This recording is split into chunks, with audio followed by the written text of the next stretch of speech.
Prepare yourselves. Good morning, cadets, and welcome back to our Syberia Remastered playthrough, where we're on our way to get cash from the rectors, which I believe was through this door, right? Yeah. Okay, boyos, the band is singing. You happy? And you have your... Forgive me for disturbing you again, your but I wines have a little problem. on the side as well. A little problem, a little problem. Everyone has little problems now, you know. They are kept to oneself. And Nor train. Okay, you're repeating that. Can I have the cash? Gentlemen, I have managed to repair your university bandstand. The bandstand is playing again. This is marvelous news. We are really very grateful indeed.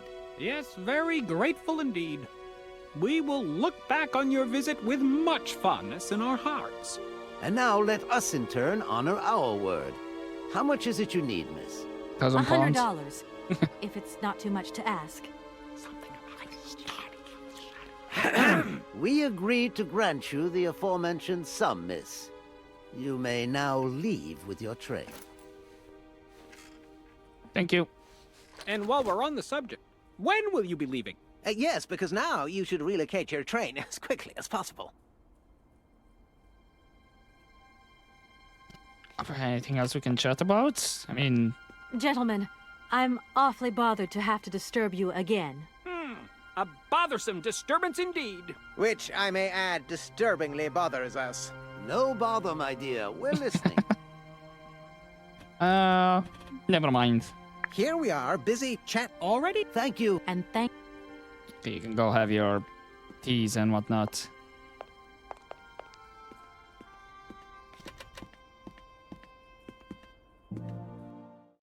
Okay.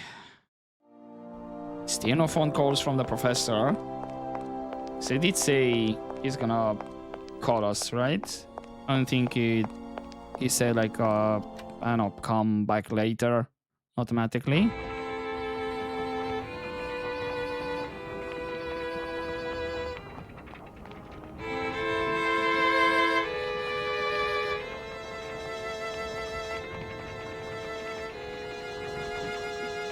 Question: does that bandstand only have like one song?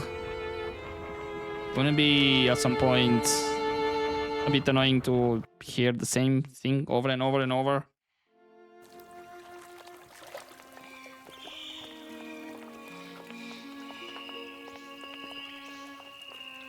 Okay, it's this way. Also, I don't think I've seen any off button. So, while it is cool singing, I do think it's probably getting annoying after a while. There you go. Here's your money. I've checked it. It's all there. Ah, thank you. Not difficult get dollar. See? You are a real businesswoman. I'm not the only one around here. We pleased to do deal with you. Now, you open lock or we no help you. Why didn't you manage to open them? After all, you don't have to be a genius. Ma vorbat pensino sesto, di kleiner madam. No se sei mar alles non comprendo, en allora kaput en andere bordel. Zils war moi. On boom telefonieren, kaput. My husband say instructions complicated. No understand manual. My husband angry. Very angry. Oh, now telephone broke. Kaput. Now that is annoying. What are you gonna do next? We wait repairman. Well, I don't have the time to wait. I'll have to go have a look. There must be some way of releasing the opening mechanism. Take key. Sailor always need key for lock. Oh, thank you. Okay, thanks. Alright. Did not automatically get it, so we still need to pick it up.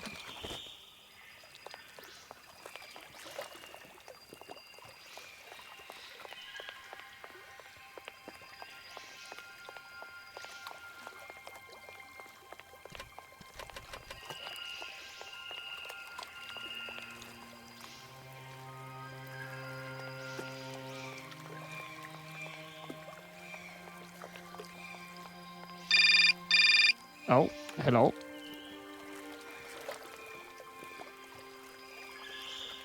Hello? Kay, how's my little baby girl? I was thinking about you only yesterday because I saw this fantastic fur coat. You are wrapping up warm, aren't you? I mean, people in foreign countries never know how to dress properly for the weather. Mom, it's so sweet of you to worry, but I'm fine, really. The trip's a breeze, no worries. I mean, there's... Well, when are you coming back? Frank is dying to meet you. Frank? Oh, yeah, your singer. You two seeing each other then?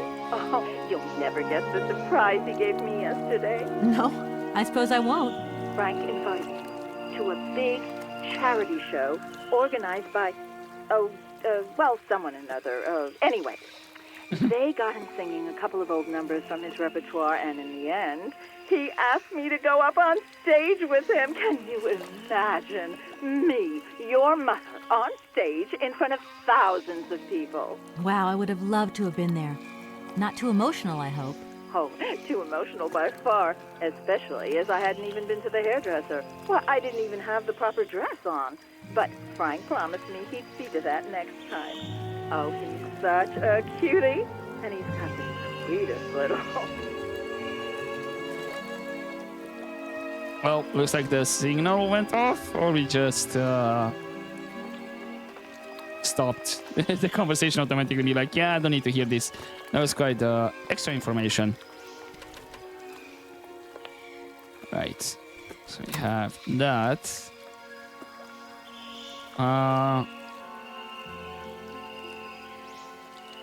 Well, hold up. I'm thinking if I phone again.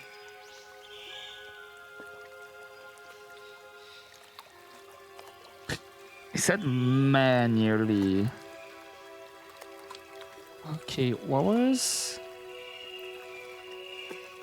it 4, right? Like the gate, because there was some numbering on the gates, and then we had to choose 4. Then it was 1 or 2 to raise or lower the water level. I'm just thinking it should be the same, right? So if I put do I need to load it or 4-1? Nope. Is this about 4-2?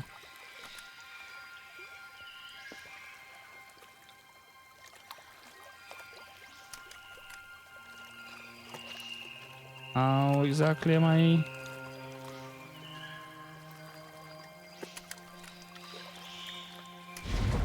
Oh, okay, like that.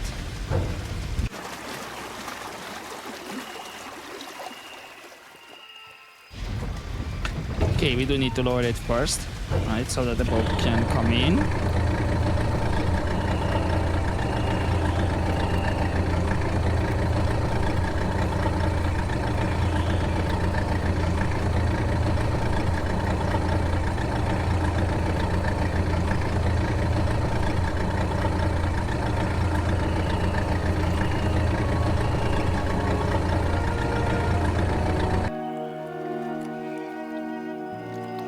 And then 4-1. And the looks of it, yeah, right.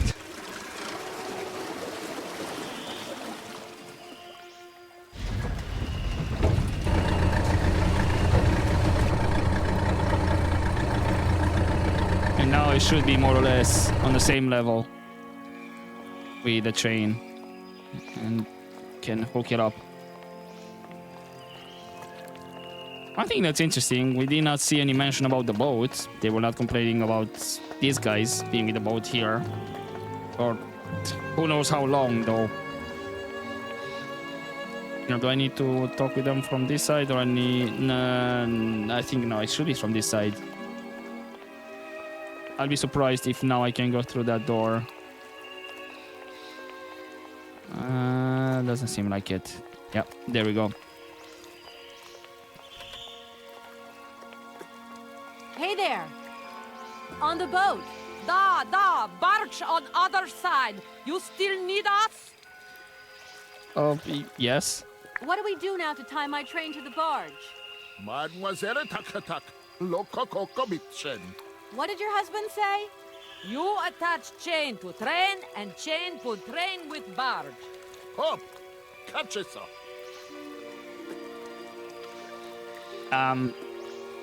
Can make that throw? I mean, you should. Just don't hit us. Or also don't go into the water.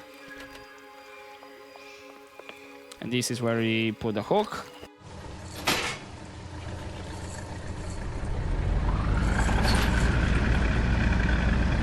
I need to have enough power.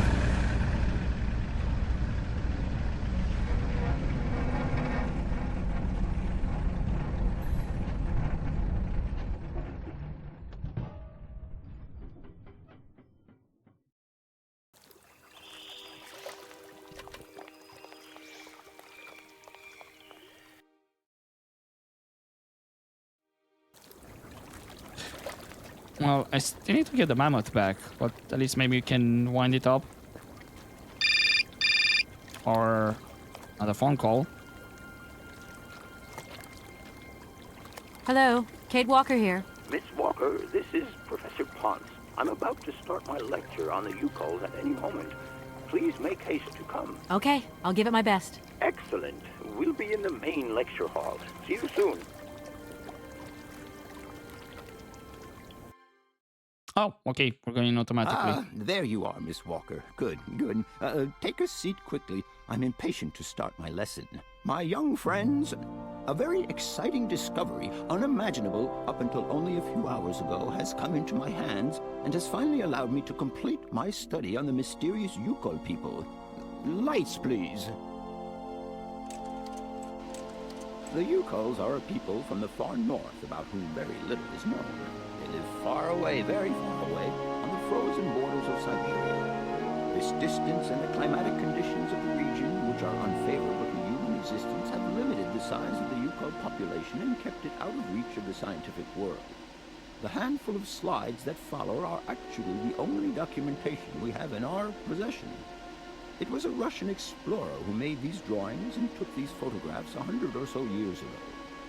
Today, we owe what we know about the Yukol people and their culture to him.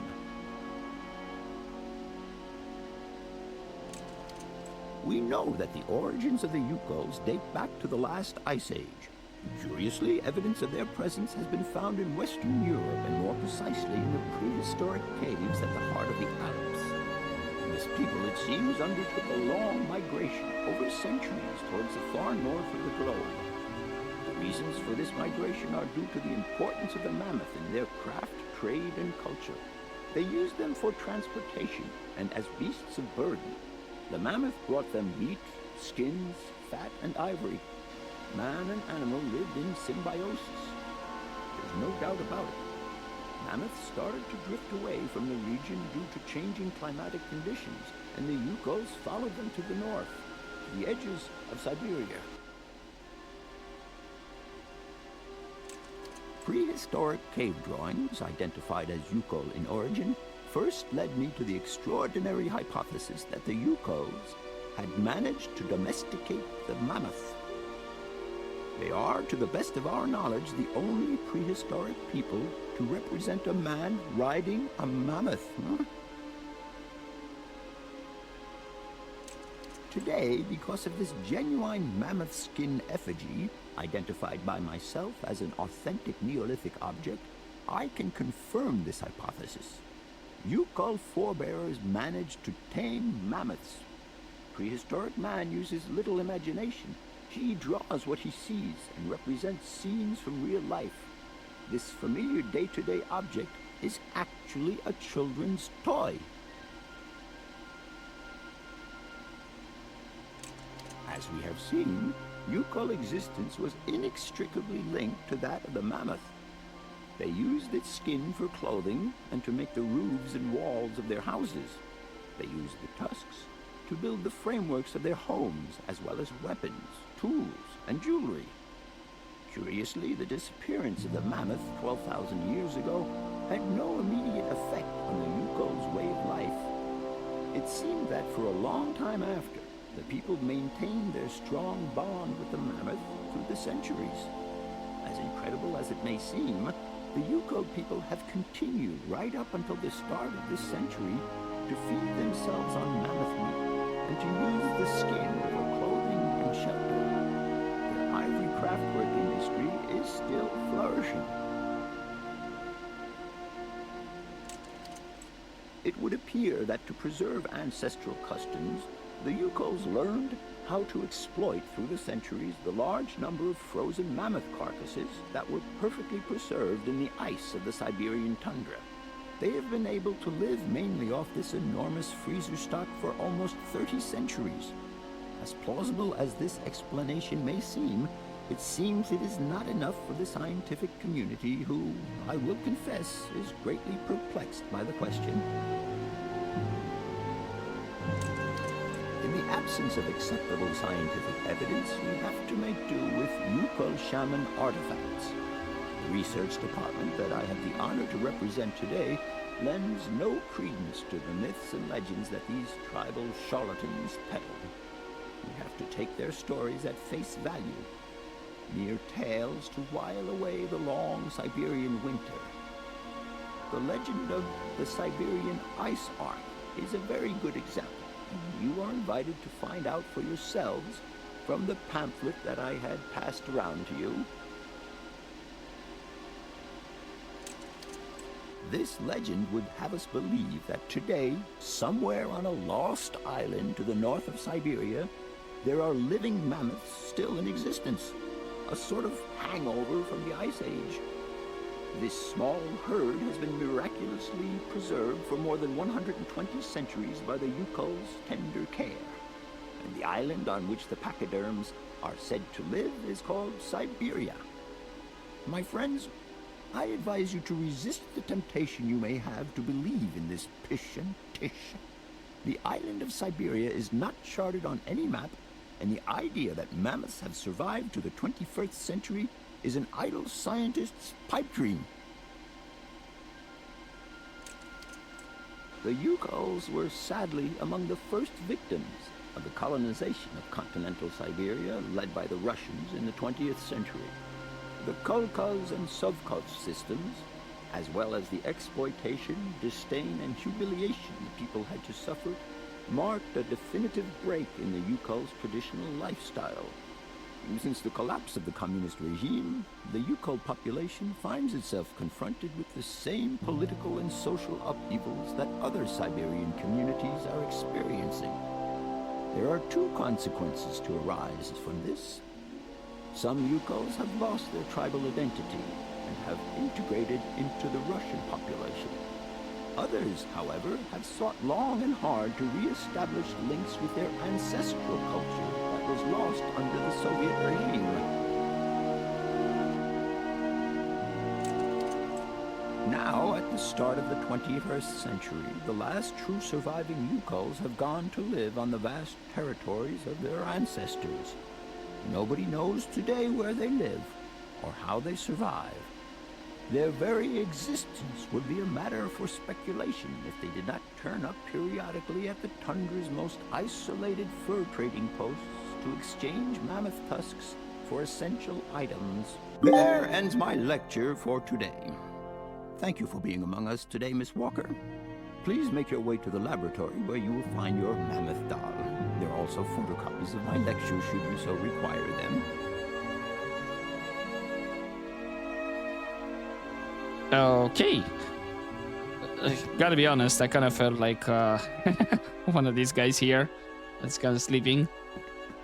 Not that it wasn't interesting, but I do remember first time when I played this, I was like, yeah, this is kind of going on and on.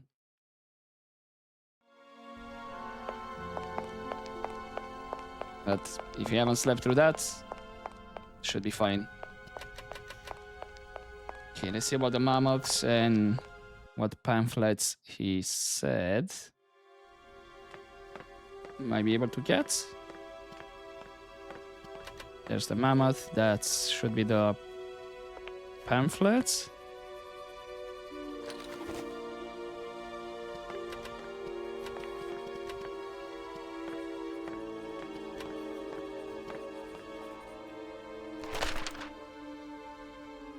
Okay, The Legend of the Ivory Ark.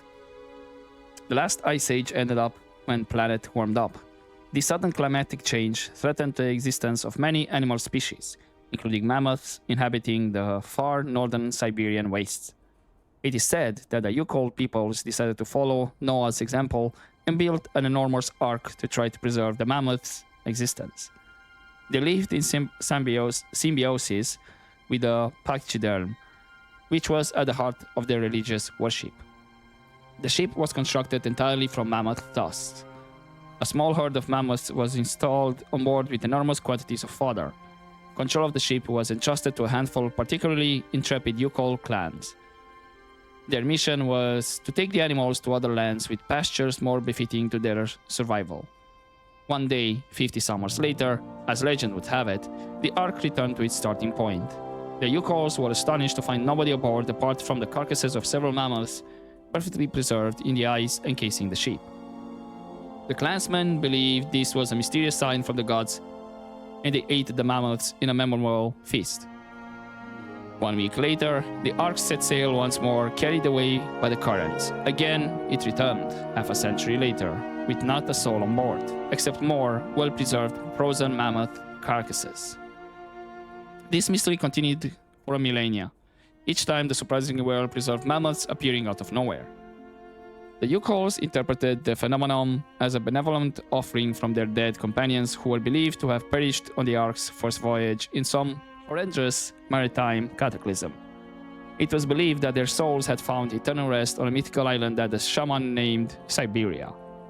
They constructed a whole religion around this belief with rites and customs punctuated by the periodic appearances of the phantom ship and its precious cargo. For centuries, nothing changed the Ark's mysterious cycle. Only the size of the mammoth changed, reducing imperceptibly over time. Until one day, 100 or so years ago, the Ark returned earlier than expected. It was empty. The Yukols were dumbfounded and utterly confused. The spirits of their ancestor had forsaken them. Everything they had believed in, that had been the bedrock of their culture since the very depths of time, had now lost all meaning. The most fanatical believers noted that the frequency of appearances had in fact increased and maintained that there was still hope as long as the Ark continued its return journeys from the unknown. Some elder Yukols boasted having seen it several times. But henceforth, each time the white ship returned, it only offered an empty shell to the despairing eyes of the surviving Yukols.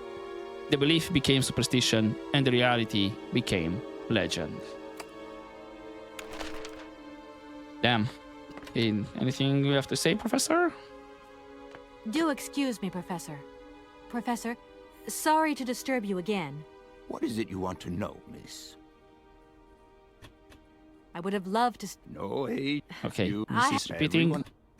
What about It mission? wasn't really my intention to stop off here, but I'll confess, this university is really very impressive. What you heard was only the tip of the iceberg, my dear. But if I have at least awoken a passion in you, I'm only too proud. Actually, I'm here because I've been summoned by the rectors of the university. Now, Hans was no man of science. His pathological obsession was to find mammoths that were still in existence. Such a hypothesis is somewhat overblown, don't you think? Okay, I think that was a bit more different I'll leave you in peace. Sorry? No. in terms of conversation.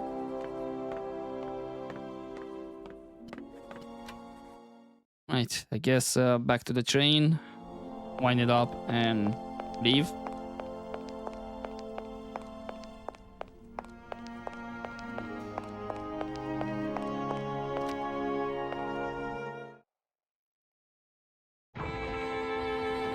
Yeah, these guys are still going.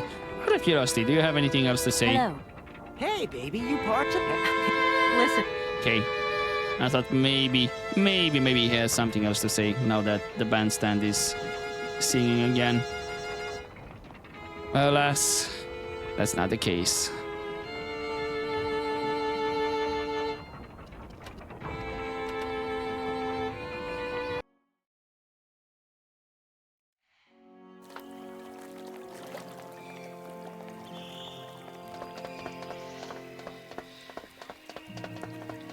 Okay.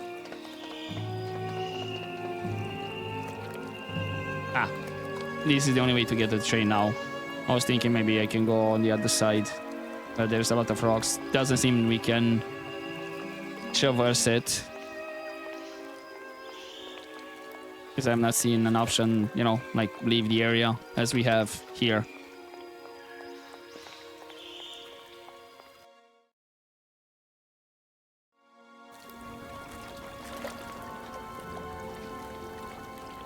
Okay, back to the train, put the mammoth back.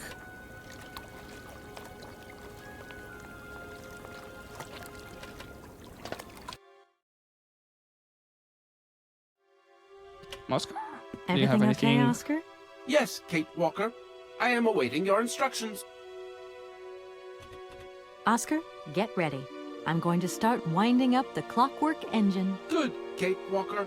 Then we can carry on our journey. An engineer prides himself On punctuality. I know, Oscar, I know. Oscar, see you later, alligator. in a while, Kate Walker.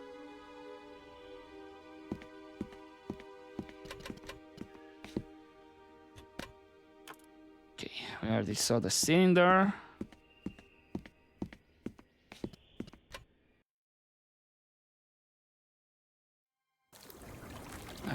Would be this way, yeah.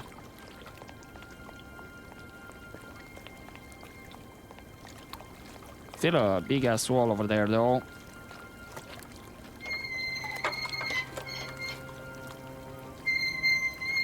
Nope, not that one. Whoops.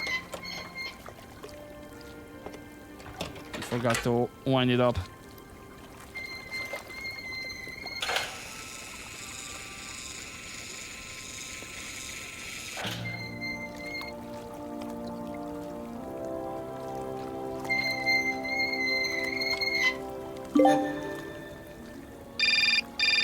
Hello?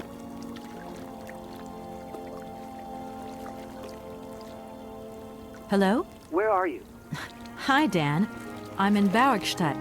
Bollock, what? Is that a town? I hope the man you're looking for lives there. Are you coming home soon? From what I gather, it's one huge university with an extraordinary station, aviary.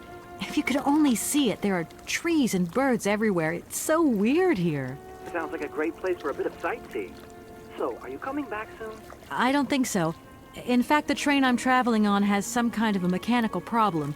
We've been forced to stop here. Us? I thought you were alone. Who's with you? Oscar, the train engineer. You're messing around with mechanics now, are you? Don't be so stupid, Dan, please. Oscar is an automaton created by Mr. Varlberg, the man I'm looking for. And he's not any old robot. He's a sophisticated butler type, if you see what I mean. He's a bit obsessive as well. Kate, I don't know what they're feeding you in Europe, but don't you think it's time that you came home?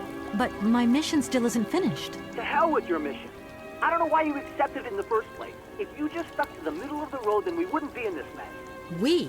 If there's any mess, it's me who's in it. And while I'm trying to come to grips with strange towns, you, my darling, are sitting at home on your butt. I seem to remember we had nothing against my departure. It was only going to be 2 or 3 days, Kate. Please, try to put yourself in my shoes. Your shoes. Not only do I have to fit myself into your diary, but I've got to get myself into your shoes as well?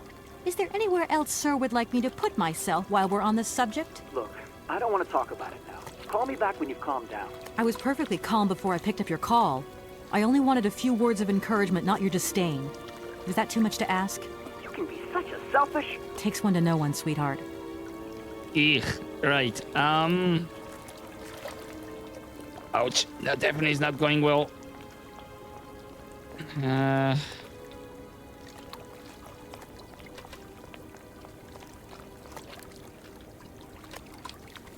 Right. Oscar? Can we just leave? Everything okay, Oscar? Yes, Kate Walker. I am awaiting your instructions. Oscar, if you tell me one more time something's missing, I'll... Everything is ready. Take your seat, Kate Walker. We are leaving. I'll... Okay...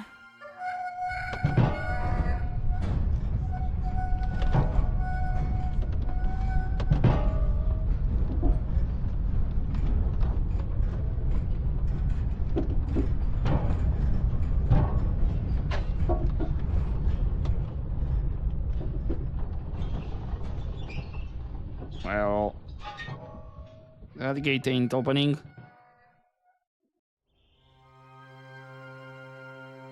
Where'd you go, Oscar?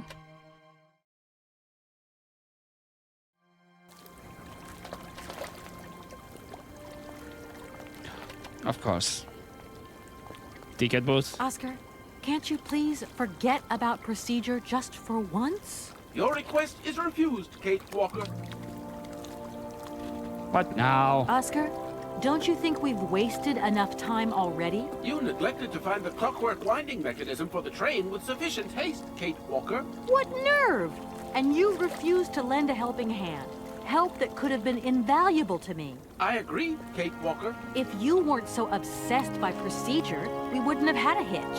I am not entirely convinced, Kate Walker. Oscar, please, let's get in the train and leave, can we? Yes, Kate Walker. Give me the visa. Okay. What? See you later, Oscar. Visa. Yes, Kate Walker. Okay, didn't get any option. Yes, we go up.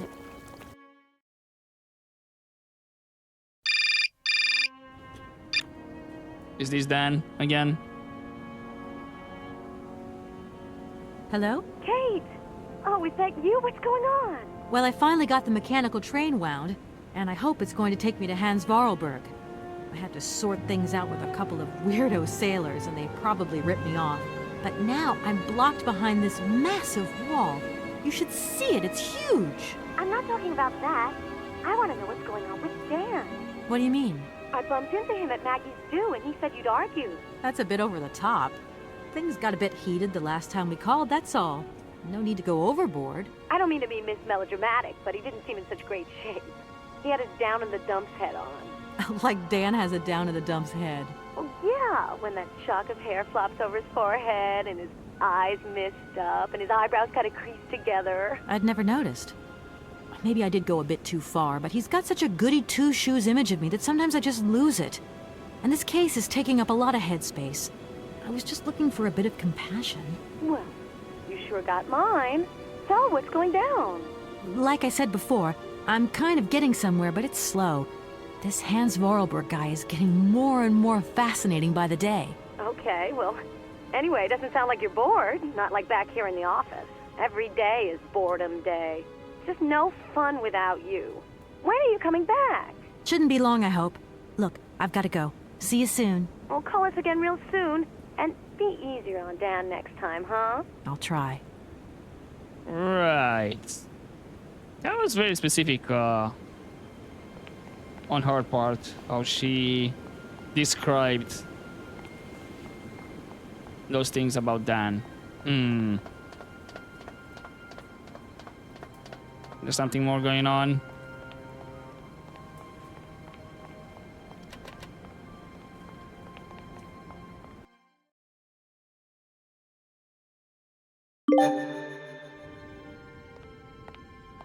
Oh, okay, you're there. Guess can I speak with you? Good day to you, sir. Captain Malatesta, Commander-in-Chief of the Barkstadt border post, at your service, madam. I'm Kate. My name is Kate Walker. I've been assigned by my company to find a man who was supposed to be living in Syberia. What a peculiar mission. Taking so many risks for such a futile goal. Captain, to my mind, the military zeal with which you insist on guarding this meaningless wall strikes me as equally futile. I should be offended by your words, miss, but I forgive you, because you are young and unaware of the very real dangers lurking in store for us. Okay. Do you by any chance know Hans? You claim that Hans invented the gate mechanism? Affirmative, miss. He has such fine talent, don't you think? And from what I see of your train, his know-how hasn't diminished with time. The most remarkable thing has got to be his automaton engineer. A marvel of mechanical engineering, and a personality that is larger than life. If I had known the man, I would have asked him to create me a unit of automaton sentries. Between the station aviary and this bleak wall, the change in atmosphere is radical, don't you think? It's been a long time since I've been at liberty to judge, miss. My duties forbid me from abandoning my post. Oh, anything else on Hans or more? You claim that Affirmative. Okay. It repeats. I need a visa to cross the wall and to continue my journey to the east. They told me that you are the only person in a position to issue such a visa. Indeed. This responsibility is part of my duties. However, I am not currently issuing visas because nobody must venture beyond the wall. And why not? It's far too dangerous, in particular for a lady of your standing who is traveling unescorted. Dangerous? What exactly do you mean, Captain? The enemy, miss. The enemy. I've been observing them for several years through my telescope. There's one particular horseman stationed yonder. He's a scout from the invading enemy army, and he's been spying on us. So I have to be extremely vigilant.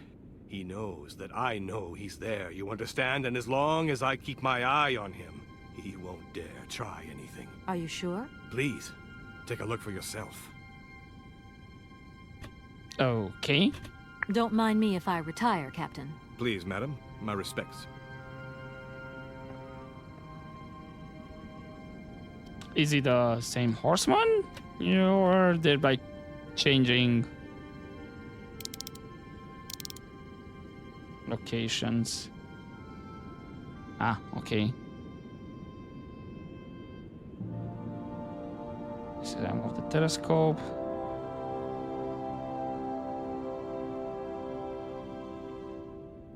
Not seeing anything that resembles a horseman.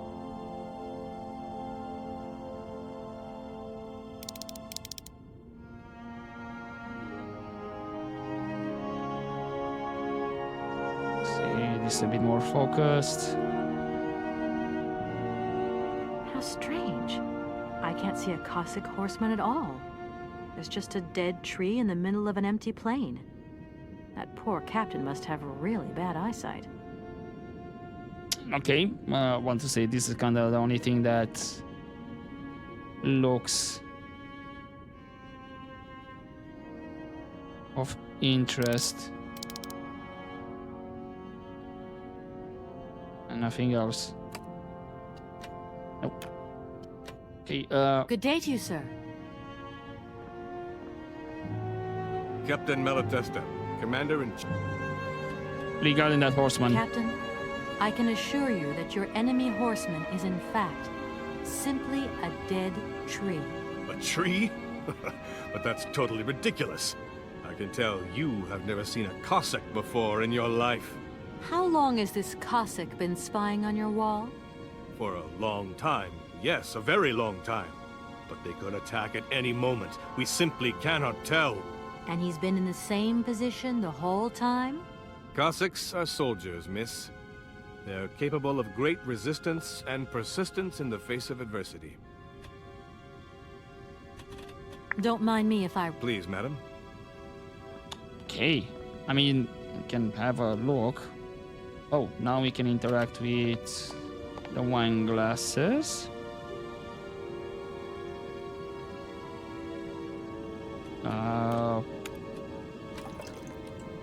All right. Colonel, sir. Captain, miss. But you have the air of a great officer. You flatter me, miss.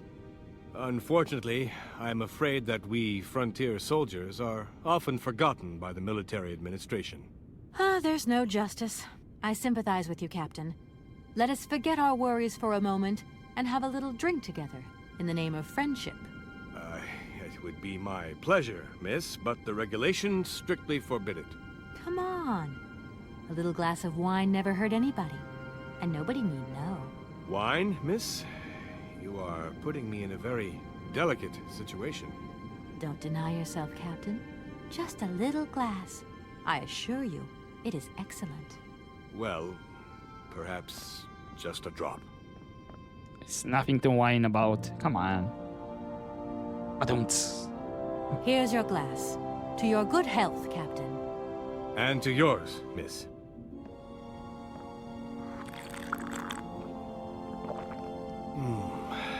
It's been a long time since I've drunk wine in in such pleasant company.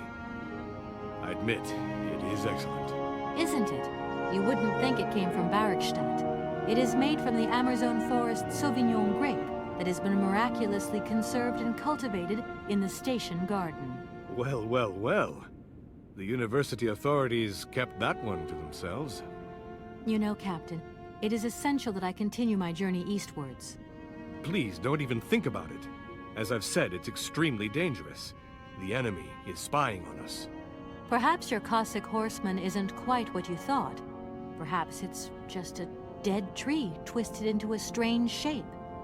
You should take another look. You never know. Go on, Captain. Give it a try. So be it. I will make this concession to the fairer sex, miss. But it does seem to be quite ridiculous. I mean, you said you need to keep an eye on it, right? Incredible. How is this possible? By what strange magic? How could I have been so wrong for so long? The enemy was only a tree. I'm so ashamed. It's not that bad, Captain. It's only human to make mistakes after all. A tree. Nothing but a dead tree. Pull yourself together, Captain. It's okay. And now I suppose there's nothing stopping you from issuing me a visa? Yes, of course. There is no more danger. All these years. And now the Cossack has gone. There is nothing left to watch. Captain, you should be delighted. From now on, you don't have to stay pinned to your watchtower. Travel can start up again normally. You will be able to resume your regular duties like issuing entrance and exit visas. You are right. I will sign you a visa to cross the wall frontier immediately. 1,000 apologies. Here, miss. Thank you. Thank you, Captain. And keep your eyes open. Miss, if we could keep this between ourselves, please. For the sake of my honor, you understand? You have my promise, Captain.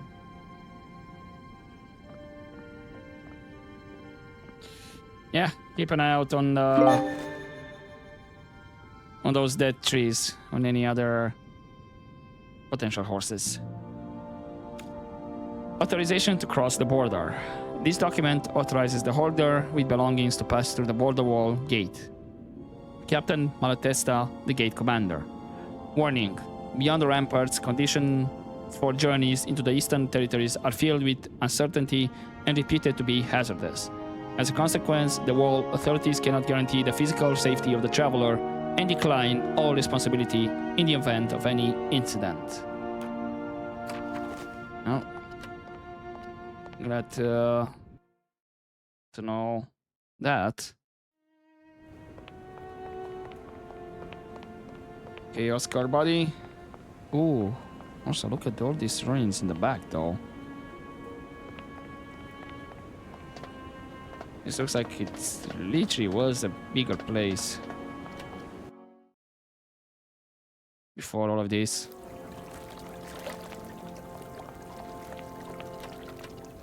Here is the visa. I hope it's regulation, my dear Oscar. It is regulation. Here is your ticket. Okay, bye, Oscar.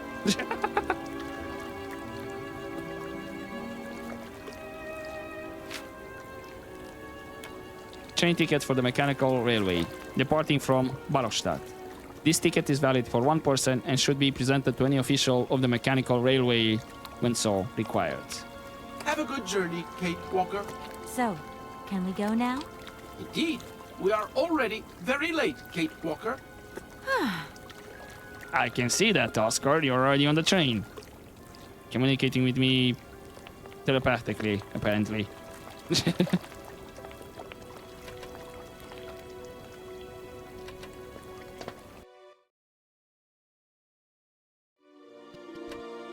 Here you go, Oscar. Now, please return to your seat, Kate Walker. Yes, Oscar. Immediately, Oscar.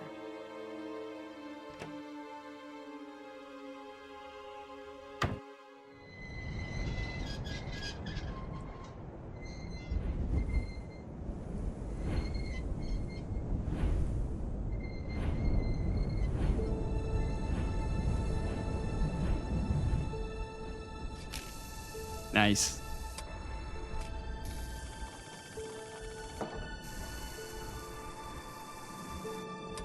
Now, would all trains have that mechanism to open the gates?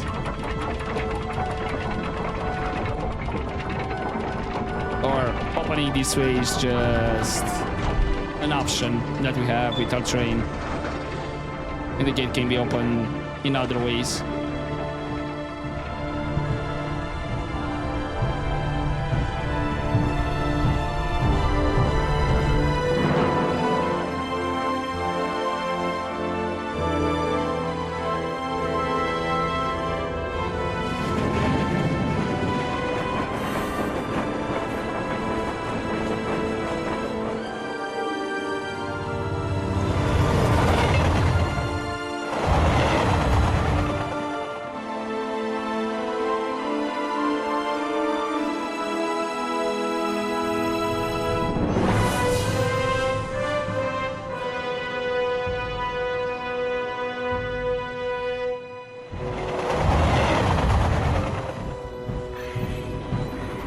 Looks like we arrived at our destination.